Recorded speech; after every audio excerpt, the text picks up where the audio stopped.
Nakahanda rin ang Philippine Coast Guard para sa pagsasagawa ng humanitarian mission sa Sabah.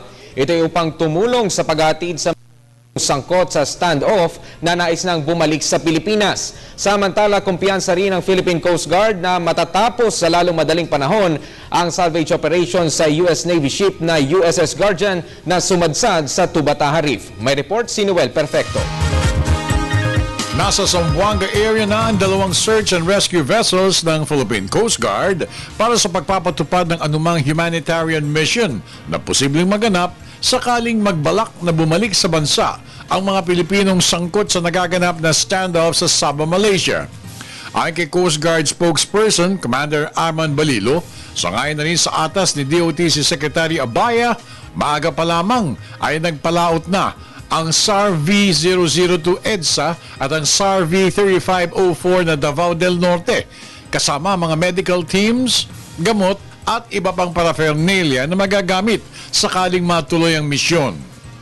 We got instruction today that to deploy vessels, hindi pa naman po sa bandang Sabah kundi sa Zamboanga, i-preposition ng dalawang vessels ng Philippine Coast Guard to undertake humanitarian missions. So, kung merong magkaroon ng pagtawag sa serbisyo po ng Coast Guard, dapat malapit na rin sa area. So, the vessels are deployed. Samantala, tungkol naman sa isinasagawang pagbabaklas ng nakasadsad na USS Guardian sa kahabaan ng Tubataha Reef sa Palawan, ibinalita ng mga Coast Guard authorities na tanggal na ang upper portion ng United States Minesweeper at di maglalaon aniya ay matatapos na ng mas maaga pa sa deadline na in-schedule na March 23 ang dismantling operations ng Task Force Tubataha, Philippine Coast Guard at ng US Naval Fleet. Idinagdag pa ni Balilo na weather permitting, pati ang ipang-ilalim na bahagi ng warship ay mababaklas sa lalong madaling panahon. Ayon pa kay Balilo, tulong-tulong ang lahat ng magkasanib na pwersa ng task force para matiyak na makukumpleto ng proseso. Salamat sa magandang panahon sa lugar.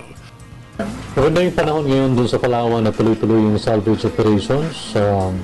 Kung magpapatuloy yung ganitong klase ng panahon, hopefully matapos siya by March 23rd. As of now, tanggal na yung first level deck niya, itong area na to, at dito na tayo ngayon sa area na to.